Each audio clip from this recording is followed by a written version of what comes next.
LPT if you haven't already, start playing sound effects of fireworks now while treating your pets. If your pet is motivated more by toys than treats, get their favorite toys out while you play fireworks sounds. Gradually increase the volume over the next couple of days while your pet is doing their favorite thing. You want to condition your pet to be desensitized to the noises so they don't panic.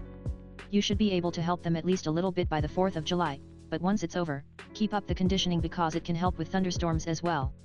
Of course, if your pet just wants to retreat to their hidey hole or kennel or whatever, they might be happier just doing that instead of conditioning.